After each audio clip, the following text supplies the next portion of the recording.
Todo el día, sentados en el patio un banco, estaban los 4 hijos idiotas del matrimonio Maxime Ferraz. Tenía la lengua entre los labios, los ojos estúpidos y volvían la cabeza con la boca abierta. El patio era de tierra, cerrado al oeste por un cerco de ladrillos. El banco quedaba paralelo a él a 5 metros y allí se mantenían inmóviles, fijos los ojos en los ladrillos. Como el sol se ocultaba tras el cerco, al declinar los idiotas tenían fiesta. La luz enceguecedora llamaba su atención al principio. Poco a poco sus ojos se animaban, se reían al fin estrepitosamente, congestionados por la misma hilaridad ansiosa, mirando el sol con alegría bestial como si fuera comida. Otras veces, alienados en el banco, zumbaban horas enteras imitando al tranvía eléctrico. Los ruidos fuertes sacudían a sí mismos su inercia y corrían entonces, mordiéndose la lengua y mugiendo alrededor del patio, pero casi siempre estaban apagados en un sombrío letargo de idiotismo, y pasaban todo el día sentados en su banco, con las piernas colgantes y quietas, empapando de glutinosa saliva el pantalón. El mayor tenía 12 años y el menor 8. En todo su aspecto sucio y desvalido se notaba la falta absoluta de un poco de cuidado maternal. Esos 4 idiotas, sin embargo, habían sido un día el encanto de sus padres. A los 3 meses de casados, Maxime y Berta orientaron su estrecho amor de marido y mujer y marido, hacia un porvenir mucho más vital, un hijo. Qué mayor dicha para 2 enamorados que esa honrada consagración de su cariño, libertado ya del vil egoísmo de un mutuo amor sin fin ninguno, y lo que es peor para el amor mismo, sin esperanzas posibles de renovación. Así lo sintieron Maxime y Berta, y cuando el hijo llegó a los 14 meses de matrimonio, creyeron cumplida su felicidad. La criatura creció, bella y radiante, hasta que tuvo 1 año y medio, pero en el 20º más sacudieronlo una noche convulsiones terribles y a la mañana siguiente no conocía más a sus padres. El médico lo examinó con esa atención profesional que está visiblemente buscando la causa del mal en las enfermedades de los padres. Después de algunos días los miembros paralizados recobraron el movimiento, pero la inteligencia, el alma, aun el instinto, se había ido del todo. Había quedado profundamente idiota, baboso, colgante, muerto para siempre sobre las rodillas de su madre. Hijo, mi hijo querido, sollozaba ésta sobre aquella espantosa ruina de su primogénito. El padre desolado acompañó al médico afuera. A usted se le puede decir, creo que es un caso perdido. Podrá mejorar, educarse en todo, lo que le permita su idiotismo, pero no más allá. Sí, asentía Maxime. Pero dígame, ¿usted cree que es herencia? ¿Qué? En cuanto a la herencia paterna, ya le dije lo que creí cuando vi a su hijo. Respeta a la madre. Hay allí un pulmón que no sopla bien. No veo nada más, pero no hay un soplo un poco rudo. Hágala examinar bien. Con el alma destrozada de remordimiento, Maxime redobló el amor a su hijo. El pequeño idiota que pagaba los excesos del abuelo tuvo asimismo que consolar, sostener sin tregua a Berta, herida en lo más profundo por aquel fracaso de su joven maternidad. Como es natural el matrimonio, puso todo su amor a la esperanza de otro hijo. Nació este, y su salud y limpidez de risa recendieron el porvenir extinguido. Pero a los 18 meses las convulsiones del primogénito se repetían, y al día siguiente amanecía idiota. Esta vez los padres cayeron en honda desesperación.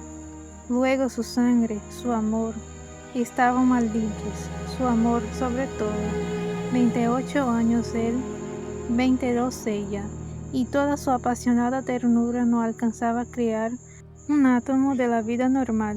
Ya no pedía más belleza e inteligencia como el primogénito, pero un hijo como todos. del nuevo desastre brotaron nuevas llamaradas de dolorido amor, un loco anhelo de redimir de una vez para siempre la santidad de su ternura. Sobrevinieron mellizos y punto por punto repetióse el proceso de los dos mayores. Mas por encima de su inmensa amargura quedaba Maxine y Berta gran compasión por sus 4 hijos. Hubo que arrancar del limbo de la más honda animalidad, sino el instinto mismo abolido. No sabían deglutir, cambiar de sitio, ni aun sentarse. Aprendieron al fin a caminar, pero chocaban contra todo por no darse cuenta de los obstáculos. Cuando los levaban mugían hasta inyectarse de sangre el rostro. Animábase solo al comer, o cuando veían colores brillantes oían truenos. Se reía entonces, echando afuera lengua y ríos de baba, radiantes de frenesí bestial. Tenía en cambio cierta facultad imitativa, pero no se pudo obtener nada más. Con los mellizos apareció haber concluido la aterradora descendencia, pero pasado 3 años desearon de nuevo ardientemente otro hijo, confiando en que el largo tiempo transcurrido hubiera aplacado a la fatalidad. No satisfació sus esperanzas y en este ardiente anhelo que se exasperaba en razón de su infructuosidad se agriaron. Hasta ese momento cada cual había tomado sobre sí la parte que le correspondía en la miseria de sus hijos. Pero la desesperanza de redención ante los 4 bestias que habían nacido de ellos echó afuera esa imperiosa necesidad de culpar a los otros, que es patrimonio específico de los corazones inferiores. Iniciáronse con el cambio de pronombres, tus hijos, y como a más del insulto había la insilla, la atmósfera se cargaba. Me parece, díjole una noche Maxine, que acababa de entrar y se lavaba las manos, que podías tener más limpios a los muchachos. Berta continuó leyendo como si no hubiera oído. Es la primera vez, repuso al rato, que te veo inquietarte por el estado de tus hijos. Maxine volvió un poco la cara a ella con una sonrisa forzada. De nuestros hijos, me parece. Bueno, de nuestros hijos. ¿Te gusta así? Alzó ella. Esta vez Maxine se expresó claramente. Creo que no vas a decir que yo tenga la culpa, ¿no? Ah, no. Se sonrió Berta, muy pálida. Pero yo tampoco, supongo. No faltaba más, murmuró. ¿Qué? ¿No faltaba más? Que si alguien tiene la culpa no soy yo. Entiéndelo bien. Eso es lo que te quería decir. Su marido la miró un momento con brutal deseo de un momento con insultarla. Dejemos, articuló, secándose por fin las manos. Como quieras, pero si quieres decir, Berta, como quieras. Este fue el primer choque y les sucedieron otros. Pero en las inevitables reconciliaciones, sus almas se unió doble arrebato y locura por otro hijo. Nació así una niña. Vivieron 2 años con la angustia a la flor del alma, esperando siempre otro desastre. Nada acaeció y sin embargo, y los padres pusieron en ella toda su complacencia, que la pequeña llevaba a los más extremos límites del mimo y la mala crianza. En los últimos tiempos, Berta cuidaba siempre de sus hijos. Al nacer Bertita, olvidóse casi del todo de los otros. Su solo recuerdo la horrorizaba como algo atroz que la hubieran obligado a cometer. A Maxine, bien que en menor grado, pasábale lo mismo. No por eso la paz había llegado a sus almas. La menor indisposición de su hija echaba ahora fuera, con el terror de perderla, los rencores de su decadencia podrida. Habían acumulado y el sobrado tiempo para que el vaso no quedara distendido y al menor contacto el veneno se vertía afuera. Desde el primer disgusto imposañado, han visto y perdido el respeto. Y si hay algo a que el hombre se siente arrastrado con cruel fruición, es cuando ya se comenzó a humillar del todo a una persona. Antes se contenió por la mutua falta de éxito, ahora que éste había llegado, cada cual, atribuyéndolo a sí mismo, sentía mayor la infamia de los 4 engendros que el otro habíale formado a crear. Con estos sentimientos, no hubo ya los 4 hijos mayores afecto posible. La sirvienta los vestía, les daba de comer, los acostaba, con visible brutalidad. No los lavaba casi nunca, pasaban casi todo el día sentados frente al cerco, abandonados de toda remota caricia. De este modo, Bertita cumplió 4 años y esa noche, resultado de las golosinas a los padres absolutamente imposible negarle, la criatura tuvo algún escalofrío y fiebre. Y el temor, al verla morir o quedar idiota, tornó a reabrir la eterna llaga.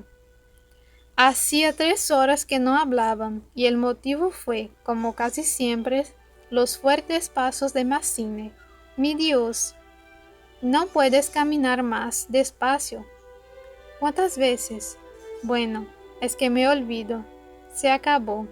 No lo hago a propósito. Ella se sonrió desdeñosa. No, no te creo tanto, ni yo jamás te hubiera creído tanto a ti, tisiquilla. ¿Qué? ¿Qué dijiste? Nada. Sí, te oí algo. Mira, no sé lo que dijiste, pero te juro que prefiero cualquier cosa a tener un padre como el que has tenido tú. Maxine se puso pálido. Al fin, murmuró con los dientes apretados. Al fin, víbora, has dicho lo que querías. Sí, víbora, sí, pero yo he tenido padres sanos. ¿Oyes? Sanos. Mi padre no ha muerto de delirio. Yo hubiera tenido hijos como los de todo el mundo. Esos son tus hijos, los 4 tuyos. Maxine explantó a su vez. Víbora tísica.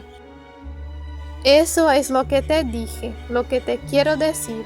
Pregunta al médico quién tiene la mayor culpa de la meningitis de tus hijos.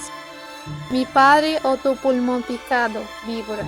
Continuaron cada vez con mayor violencia, hasta que un gemido de Bertita selló instantáneamente sus bocas.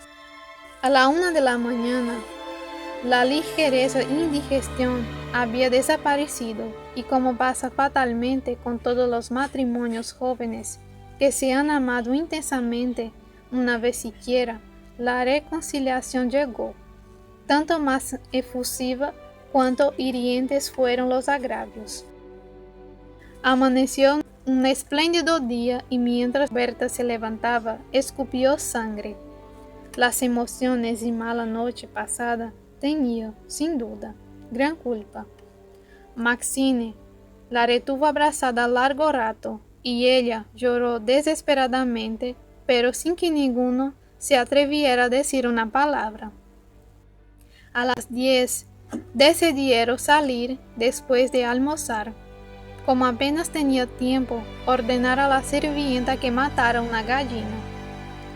El día radiante había arrancado a los idiotas de su banco, de modo que mientras la sirvienta degollaba en la cocina al animal, desagrándolo con parsimonia, Berta había aprendido de su madre este buen modo de conservar frescura a la carne. Creyó sentir algo como respiración tras ella. Volvióse y vio a los 4 idiotas con los hombros pegados uno a otro, mirando estupefactos la operación. Rojo, rojo. Señora, los niños están aquí, en la cocina. Berta llegó. No quería que jamás pisaran allí, y ni aun en esas horas de pleno perdón, olvido y felicidad reconquistada, podía evitarse esa horrible visión, porque naturalmente cuanto más intensos eran los raptos de amor a su marido y hija, más irritable era su humor con los monstruos. Que salgan, María, échalos, échalos del digo. Las 4 pobres bestias, sacudidas brutalmente, empujadas, fueron a dar su banco. Después de almorzar, salieron todos. La sirvienta fue a Buenos Aires y el matrimonio a pasear por las quintas. Al bajar el sol, volvieron, pero Berta quiso saludar un momento a sus vecinas de enfrente. Su hija escapóse enseguida a casa. Entretanto, los idiotas no se habían movido en todo el día de su banco. El sol había traspuesto ya el cerco. Comenzaba a hundirse y ellos continuaban mirando los ladrillos más inertes que nunca. De pronto, algo se interpuso entre su mirada y el cerco. Su hermana, cansada de 5 horas paternales, quería observar por su cuenta. Detenida al pie del cerco, miraba pensativa la cresta. Quería trepar, eso no ofrecía duda. Al fin, decidióse por una silla desfondada, pero faltaba aún. Recurrió entonces a un cajón de querosene, y su instinto topográfico hízole colocar vertical el mueble, con lo cual triunfó. Los 4 idiotas la miraban indiferentemente. Vieron cómo su hermano lograba pacientemente dominar el equilibrio y como en puntas de pie apoyaba la garganta sobre la cresta del cerro. Entre sus manos tirantes, viéronla mirar a todos lados y buscar apoyo con el pie para alzarse más, pero la mirada de los idiotas se había animado. Una misma luz insistente estaba fija en sus pupilas.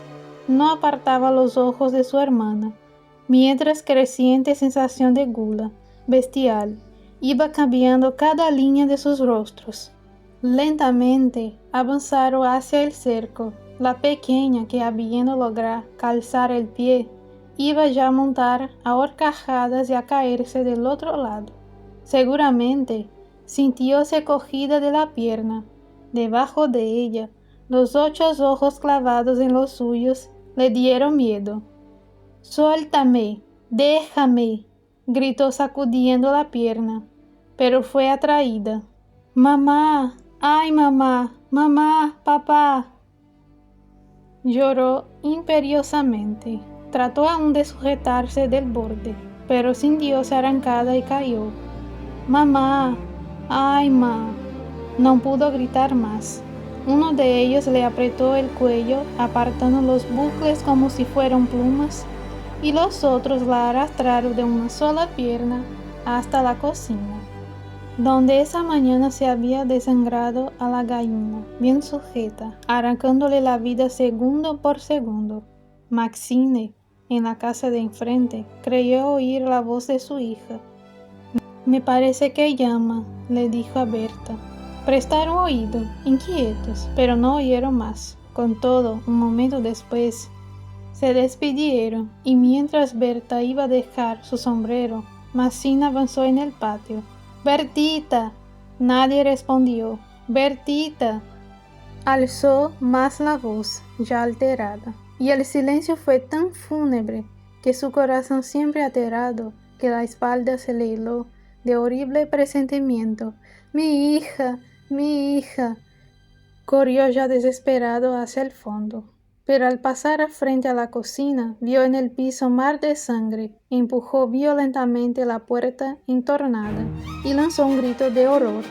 Berta, que ya se había lanzado, corriendo a su vez al oír el angustioso llamado del padre, oyó el grito y respondió con otro. Pero al precipitarse en la cocina, Maxine, lívido como la muerte, se interpuso, conteniéndola.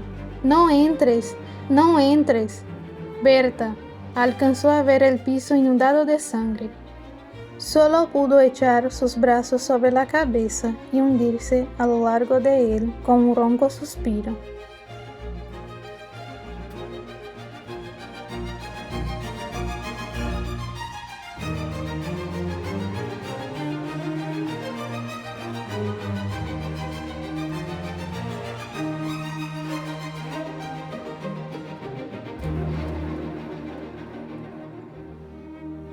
a la deriva.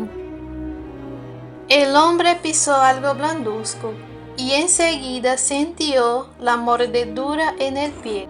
Saltó adelante y al volverse con un juramento, Vio una yararacucucu. arrollaba sobre sí misma, esperaba otro ataque. El hombre echó una veloz ojeada a su pie, donde 2 gotitas de sangre engrosaba dificultosamente, y sacó sangre el machete de la cintura. La víbora vio la amenaza y hundió más la cabeza en el centro mismo de su espiral. Pero el machete cayó del lomo, deslocándole las vértebras. El hombre se bajó hasta la mordedura, quitó las gotitas de sangre y durante un instante contempló. Un dolor agudo nacía de los 2 puntitos violeta y comenzaba a invadir todo el pie. Apresuradamente se ligó el tobillo con su pañuelo y siguió por la picada hacia su rancho. El dolor en el pie aumentaba, con sensación de tirante abultamiento, y de pronto el hombre sintió 2 o 3 fulgurantes puntadas que como relámpagos habían irradiado desde la herida hasta la mitad de la pantorrilla. Movía la pierna con dificultad. Una metálica sequedad de garganta, seguida de sed quemante, le arrancó un nuevo juramento. Llegó por fin al rancho y se echó de 2 brazos sobre la rueda de un trapiche. Los 2 puntitos violetas desapareció ahora en la monstruosa hinchazón del pie entero. La piel parecía adelgazada y a punto de ceder de tensa. El hombre quiso llamar a su mujer y la voz se quebró en un ronco arrastre de garganta reseca. La sed lo devoraba. Dorotea alcanzó a lanzar estertor. «¡Dame caña!».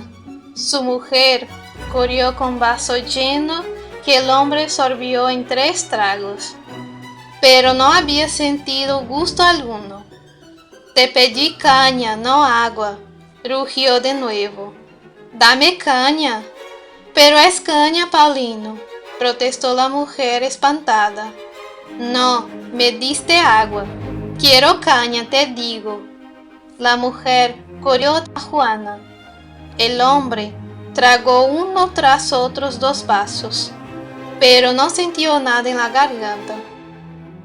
«Bueno, esto se pone feo», murmuró entonces, mirando su pie lívido y ya con lustre gangrenoso sobre la honda ligadura del pañuelo, una monstruosa morcilla.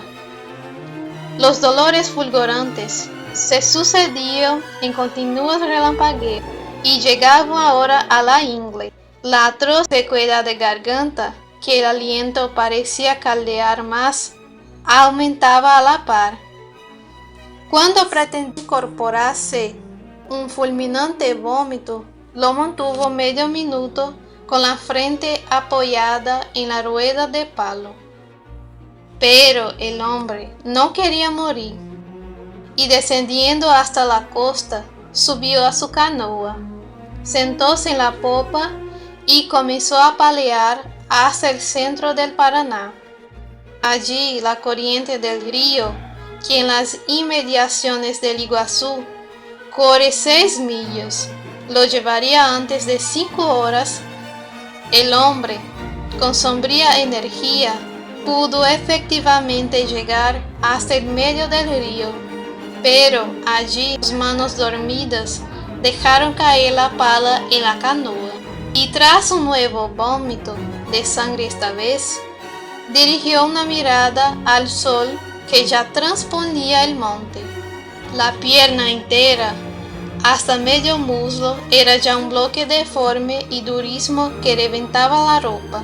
El hombre cortó la ligadura y abrió el pantalón con su cuchillo. El bajo vientre desbordó hinchado con grandes manchas lívidas y terriblemente doloroso. El hombre pensó que no podría jamás llegar él solo a Tacurucucú y se decidió a pedir ayuda al compadre Alves, aunque hacía mucho tiempo que estaban disgustados. La corriente del río se precipitaba ahora hacia la costa brasileña y el hombre pudo fácilmente atracar. Se arrastró por la picada en cuesta arriba, pero a los 20 metros, exhausto, quedó tendido de pecho. ¡Alves!, gritó con una cuanta fuerza pudo, y prestó oído en vano. «Compadre Alves, no me niegue este favor», clamó de nuevo, alzando la cabeza del suelo. En el silencio de la selva no se oyó un solo rumor. El hombre tuvo aún valor para llegar hasta su canoa, y la corriente, cogiéndola de nuevo, la llevó velozmente a la deriva. El Paraná corre allí en el fondo de una inmensa hoya, cuyas paredes, altas de 100 metros, encajonan fúnebremente el río. Desde las orillas, bordeadas de negros bloques de basalto, asciende el bosque negro también. Adelante. A los costados, detrás, siempre la eterna muralla lúgubre en cuyo fondo el río arremolinado se precipita en cesantes borbollones de agua fangosa. El paisaje es agresivo y reina en él un silencio de muerte. Al atardecer, sin embargo, su belleza sombría y calma cobra una majestad única. El sol había caído ya cuando el hombre, se metiendo en el fondo de la canoa, tuvo un violento escalofrío y de pronto, con asombro, enderezó pesadamente la cabeza. Se sentía mejor, la pierna le dolía apenas, la sed disminuía y su pecho, libre ya, se abría en lenta expiración. El veneno comenzaba a irse, no había duda. Se hallaba casi bien y aunque no tenía fuerzas para mover la mano, contaba con la caída del rocío para reponerse del todo. Calculó que antes de 3 horas estaría en Tacurucucú. El bienestar avanzaba y con él una sonolencia llena de recuerdos. No sentía ya nada en la pierna y ni en el vientre. ¿Viviría aún su compadre Gaona en Tacurucucú? ¿Acaso viera también a su expatrón Mr. Jungach y al recibido del obraje? ¿Llegaría pronto? El cielo al poniente se abría ahora en pantalla de oro y el río se había coloreado también. Desde la costa paraguaya, ya entebrecida, el monte dejaba caer el río su frescura crepuscular en penetrantes efluvios de azahar y miel silvestre. Una pareja de guacamayos cruzó muy alto y en silencio hacia el Paraguay. Allá abajo, sobre el río de oro, la canoa derivaba velozmente, girando a otros sobre sí misma ante el borbollón de un remolino. El hombre que iba en ella se sentía cada vez mejor y pensaba entre tanto en el tiempo justo que había pasado sin ver a su expatrón Jungach. 3 años, tal vez no tanto. 2 años y 9 meses, ¿acaso? 8 meses y medio, eso sí, seguramente. De pronto sintió que estaba helado hasta el pecho. ¿Qué sería? ¿Y la respiración? Al recibir de maderas de Mr. Jungach Lorenzo Cubilla, lo había conocido en Puerto Esperanza un Viernes Santos. ¿Viernes? Sí, o jueves. El hombre estiró lentamente los dedos de la mano. Un jueves. Y cesó de respirar. El agute y el ciervo. El amor a la casa es tal vez la pasión que más liga al hombre moderno con su remoto pasado. La infancia es sobre todo cuando se manifiesta más ciego este anhelo de acechar, perseguir y matar a los pájaros, cualidades que sorprenden criaturas de corazón de oro. Con los años esta pasión se aduerme, pero basta a veces una ligera circunstancia para que ella resurja con violencia extraordinaria. Yo sufrí una de estas crisis hace 3 años, cuando hacía ya 10 años que no cazaba. Una madrugada de verano, fui arrancado del estudio de mis plantas por el aullido de una jauría de perros de caza que atronaban el monte muy cerca de casa. Mi tentación fue grande, pues yo sabía que los perros de monte aúllan, sino cuando han visto ya a la bestia que persigue el rastro. Durante largo rato logré contenerme y al fin no pude más. El machete en mano me lancé tras el latir de la jauría. En un instante estuve al lado de los perros que trataban en vano de trepar en un árbol. Dicho árbol tenía un hueco que ascendía hasta las primeras ramas y aquí dentro se había refugiado un animal. Durante una hora busqué en vano cómo alcanzar a la bestia que gruñía con violencia. Al fin distinguí una grieta en el tronco, por donde vi una piel áspera y sedosa. Enloquecido por el lance de la caza y el ladrar sostenido de los perros, parecía animarme. Hundí 2 veces el machete dentro del árbol. Volví a casa profundamente disgustado de mí mismo, en el instante de matar a la bestia roncante. Yo sabía que no se trataba de un jabalí, ni cosa parecida, era un agute, el animal más inofensivo de toda la creación. Pero como hemos dicho, yo estaba enloquecido por el ansia de la caza, como los cazadores. Pasaron 2 meses en esa época, nos regalaron un ciervito que apenas contaría 7 días de edad. Mi hija, aún niña, lo criaba como madera. En breve tiempo, el ciervito aprendió a conocer las horas de su comida y surgía entonces del fondo de los bambúes a lamer el borde de la tarde mítica, mientras gemía con honda y penetrante dulzura. Él es el mimado de casa y de todos nosotros. Nadie es verdad lo ha merecido como él. Tiempo después regresamos a Buenos Aires y trajimos al ciervito con nosotros. Lo llamábamos Dicky.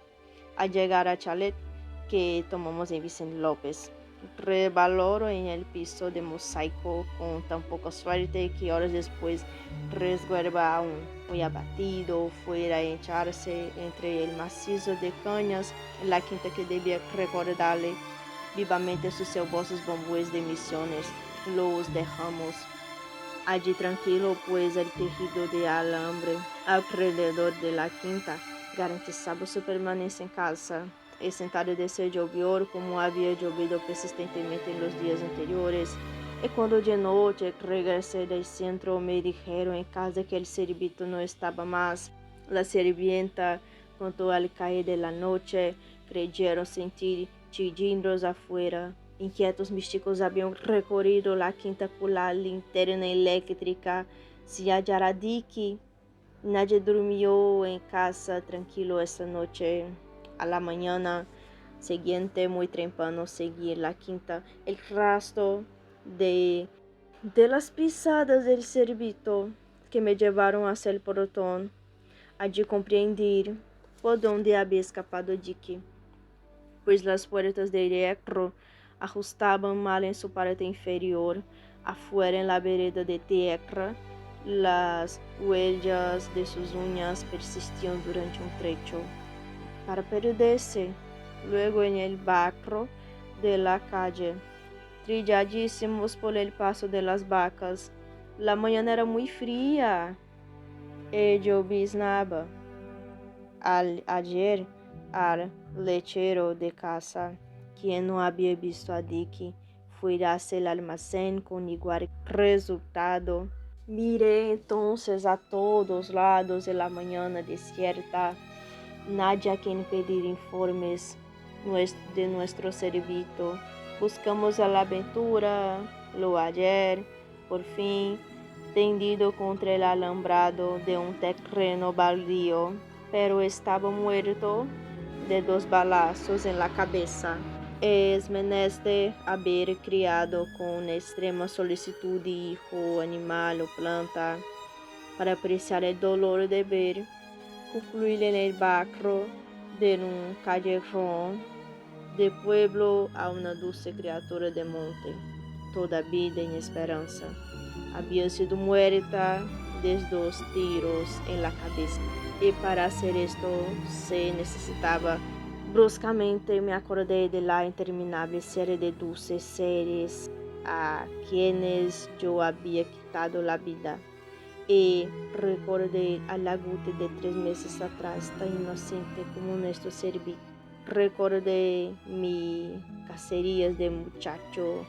Me vi retratado en el chico de la densidad que la noche anterior, a pesar de sus balidos e embrión de caza, le había apoyado por 2 veces en la frente sus pistolas matagatos. Este chico, como yo a su edad, también tenía el corazón de oro.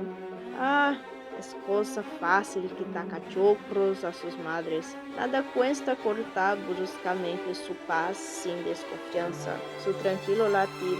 Y cuando un tico animoso mata en la noche a un ciervito, duele el corazón horriblemente, porque el ciervito es nuestro. Mientras lo retornaba en brazos a casa, apreciar por primera vez en toda su hondura lo que es apropiarse de una existencia y comprender el valor de una vida ajena cuando lloré su pérdida en el corazón. Horacio Quiroga, El lobizón. Una noche en que no teníamos sueño, salimos afuera y nos sentamos. El triste silencio del campo plateado por la luna se hizo al fin tan cargante que dejamos de hablar, mirando vagamente a todos lados. De pronto Elisa volvió la cabeza. ¿Tiene miedo?, le preguntamos. ¿Miedo? ¿De qué? Tendría que ver. Se rió Casa Cubierta. A menos, esta vez todos sentimos ruido. Jingo, una de los perros que dormían, se había levantado sobre las patas delanteras, con un gruñido sordo. Miraba inmóvil, las orejas paradas. Es en el lombú, dijo el dueño de casa, siguiendo la mirada del animal. La sombra negra del árbol a 30 metros nos impedía ver nada. Dingo se tranquilizó. Estos animales son locos, replicó Casa Cubierta. Tiene particular odio a las sombras. Por segunda vez el gruñido sonó, pero entonces fue doble. Los perros se levantaron de un salto, tendieron el hocico y se les lanzaron hacia el lombú con pequeños gemidos de premura y esperanza. Enseguida sentimos las sacudidas de la lucha. Las muchachas dieron un grito, las polleras en la mano, prontas para correr.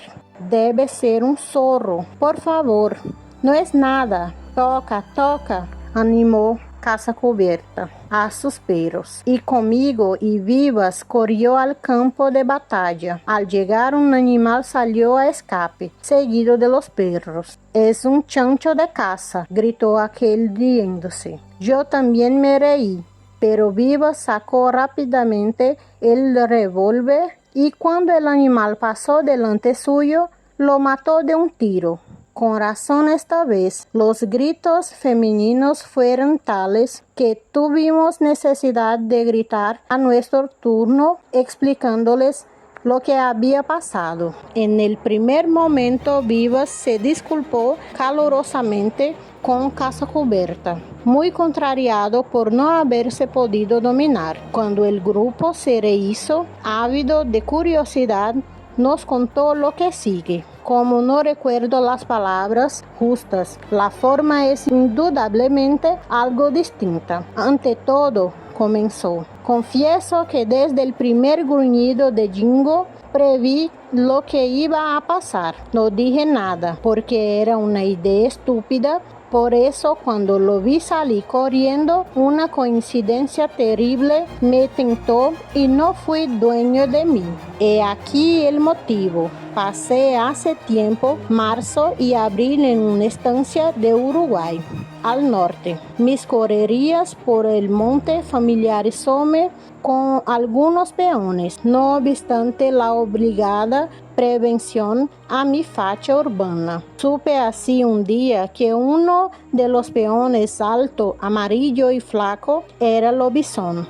Ustedes tal vez no lo sepan. En el Uruguay se llama así a un individuo que de noche se transforma en perro o cualquier bestia terrible con ideas de muerte. De vuelta a la estancia fui al encuentro de Gabino, el peón aludido. Le hice el cuento y se rió. Comentamos con mil bromas el cargo que pesaba sobre él. Me pareció bastante más inteligente que sus compañeros. Desde entonces, estos desconfiaron de mi inocente temeridad. Uno de ellos me lo hizo notar con su sonrisita compasiva de campero. Tenga cuidado, patrón. Durante varios días lo fastidié con bromas al terrible huésped que tenía. Gabino se reía cuando lo saludaba de lejos con algún gesto demostrativo. En la estancia, situado exactamente como este, había un ombú. Una noche me despertó la atroz gritería de los perros. Miré desde la puerta y lo sentí en la sombra del árbol, destrozando rabiosamente a un enemigo común. Fui y no hallé nada. Los perros volvieron con el pelo erizado. Al día siguiente, los peones confirmaron mis recuerdos de muchacho. Cuando los perros pelean a alguna cosa en el aire, es porque el lobizón invisible está allí. Bromeé con Gabino. Cuidado, si los bull terriers los pescan, no va a ser nada agradable, ¿cierto? Me respondió en igual tono. Voy a tener que fijarme. El tímido sujeto me había cobrado cariño, sin enojarse remotamente por mis sonceras. Él mismo a veces abordaba el tema para oírme hablar y reírse hasta las lágrimas. Un mes después me invitó a su casamiento. La novia vivía en puesto de la estancia lindera, aunque no ignoraban allá la fama de Gabino.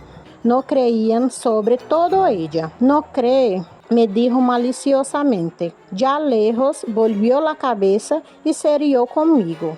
El día indicado marché. Ningún peón quiso ir. Tuve en el puesto el inesperado encuentro de los dueños de la estancia, o mejor dicho, de la madre y sus dos hijas, a quienes conocía.